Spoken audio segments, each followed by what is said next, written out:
Hi, and welcome to Soul Power Trip with me, Priscilla Tiziana. I am a Jungian psychoanalytic life coach, and here we talk about all things psychology, spirituality, neuroscience, and creativity to teach you how to manifest your dream life. So if you're ready to level up, let's go on a Soul Power Trip. So today's episode is going to be about the idea that everyone you attract into your life is a mirror.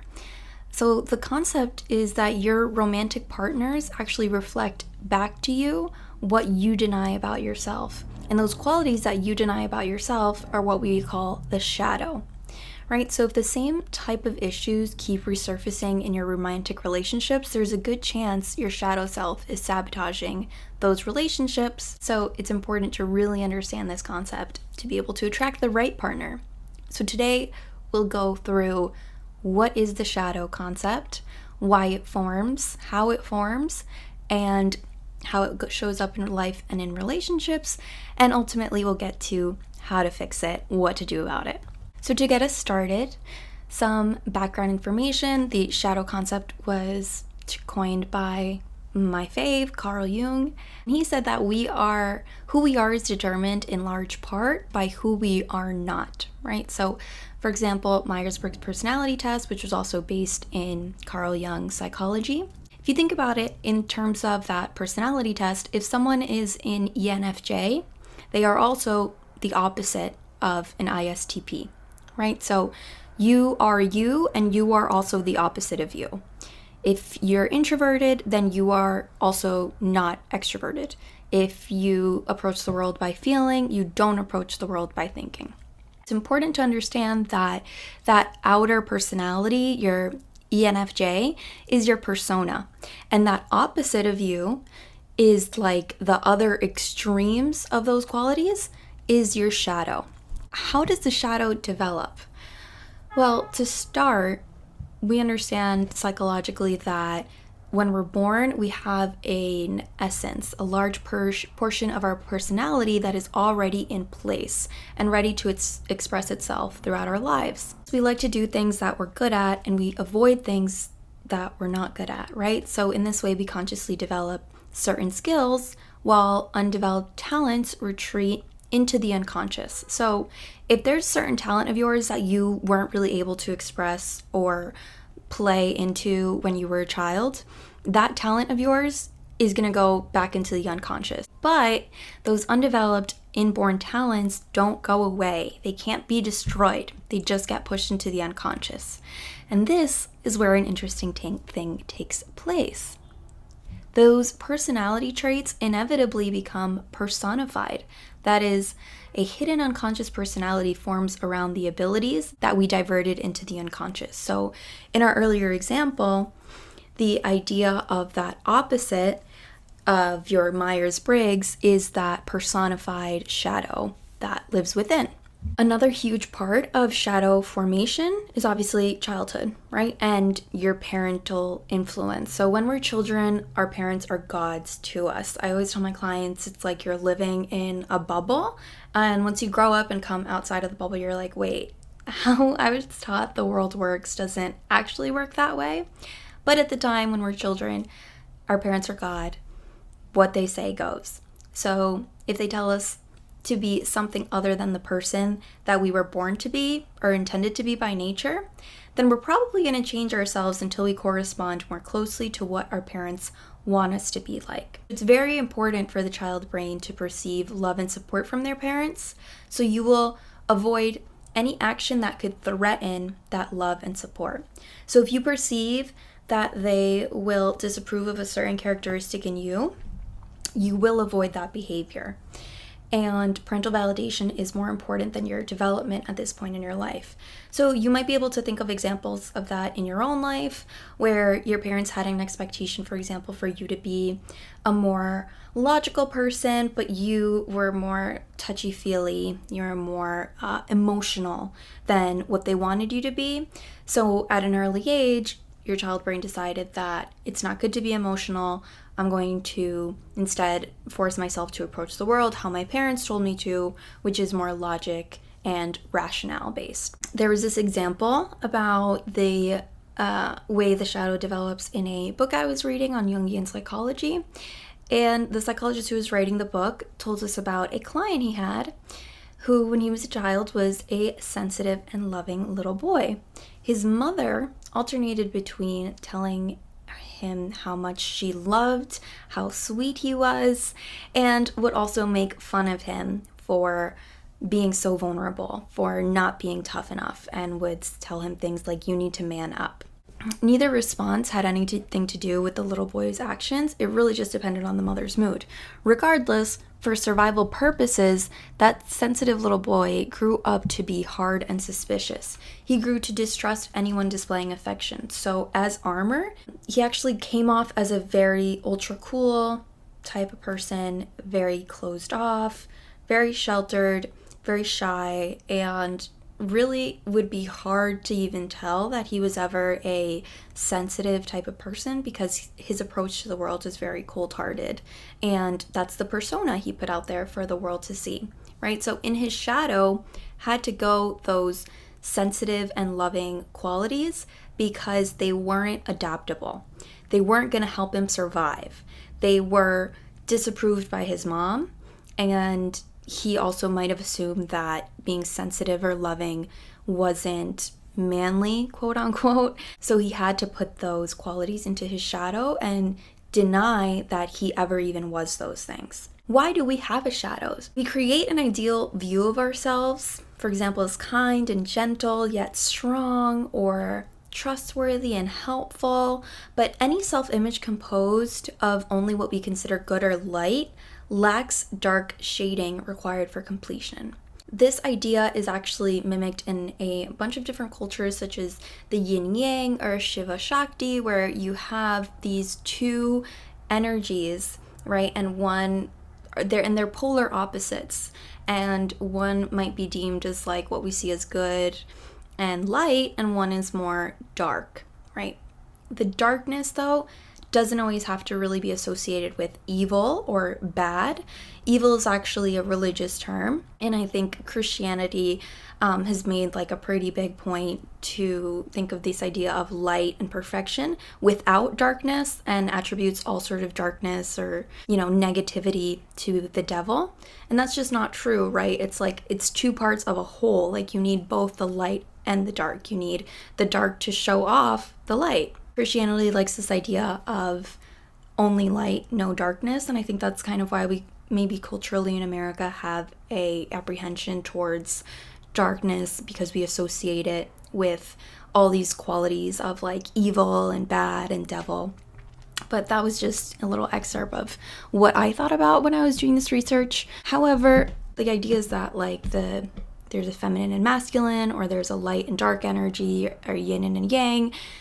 These ideas are mimicked in most cultures, and especially in Eastern philosophies, you can see a lot of that, opposites that are united to form one whole. So if we deny our darkness, the more energy gathers around the shadow. If we don't acknowledge it, we project our shadow onto someone around us. Projections aren't totally random.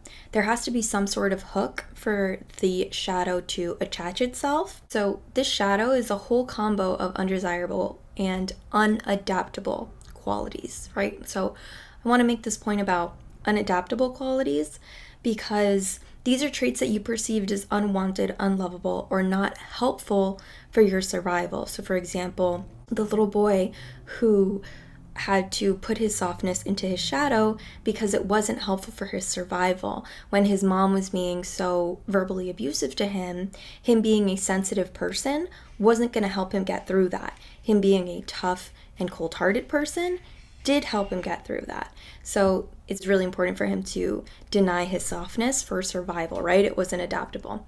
And this happens the same way in a masculine to feminine way, where unfortunately gender roles do play a big part in our psyche. And if we look to other women and find ourselves as children seeing qualities that in ourselves that aren't feminine, then we might actually tend to quiet down those qualities or ignore those qualities and throw them into our shadow, because our sense of belonging is actually like a major motivating force for us as humans. Like, we have a strong social desire to belong, right? So growing up with that desire to belong as a woman or a man, you look around and you say, okay, what is a woman supposed to do? How should a boy act, right? How am I supposed to act? How do other boys act? How do other girls act, right? And if you perceive certain qualities in yourself that don't align with your gender role, then you're going to try to avoid those behaviors for the sake of fitting in. Now, I know there's a lot of nuances to that idea that psychology hasn't really caught up with, but that is a general foundation for what we think of when we think of forming the shadow. We do have these ways of perceiving the world by gender. Unfortunately, it's kind of already implanted in our psyche when we're born.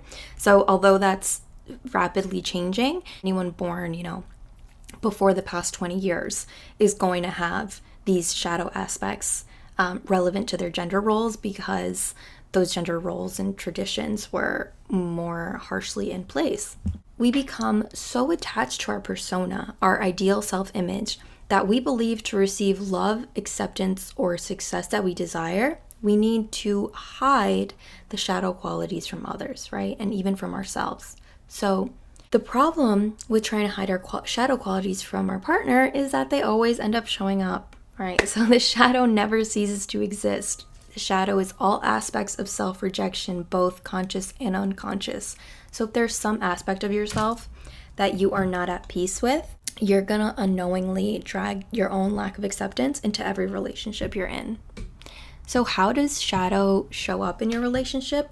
There's three ways it shows up. The first way is what I've called admiration projection, which is that you attract good qualities that you admire about someone else because you wish you could be like that.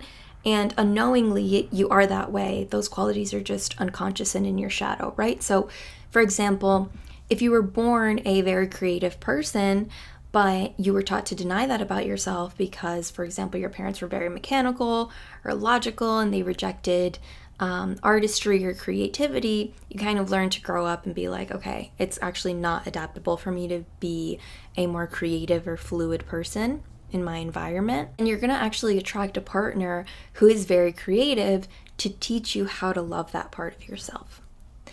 And on the other hand, there is the idea that you're going to attract bad qualities, right? That you dislike in others, to learn to accept those qualities in yourself. For example, if you hate that your partner is selfish and not focused on you, it's because they're meant to teach you how to be selfish. Your persona in the world is too giving, too helpful, and too selfless. So you attracted the opposite back to you to show you how you can be selfish, right? So think of it as a yin-yang. The white side is your persona, and you are the entire yin-yang, right?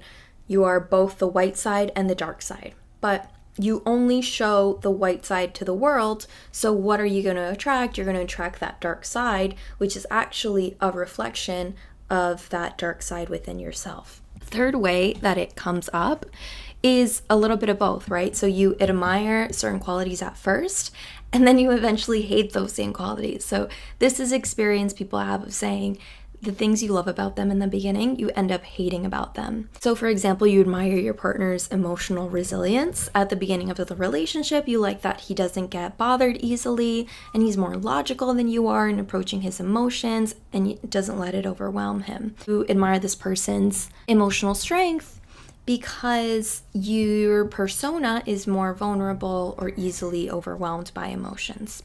Right? So eventually the admiration could turn into jealousy. Now you start projecting your anger onto your partner, saying, I hate that he's so stoic, emotionless, he's always so unbothered and cold. It's almost like he never feels anything. He never reacts, right? So you're mad because you actually don't let yourself act that way. And yes, you don't want to get into the other extreme of a lack of emotion or impenetrable toughness, but you're meant to actually find a balance. So I hope that's clear. And now how to fix it. First, you need to notice what you notice. Notice the triggers and notice what's wrong with being that way. There are positive and negative qualities in everyone you meet, But the ones you react to give you clues that can lead you to the discovery of your own shadow. Notice qualities, traits, behaviors that you judge, disapprove of, or find annoying in others. In particular, what aspects of your partner evoke a strong negative emotion within you?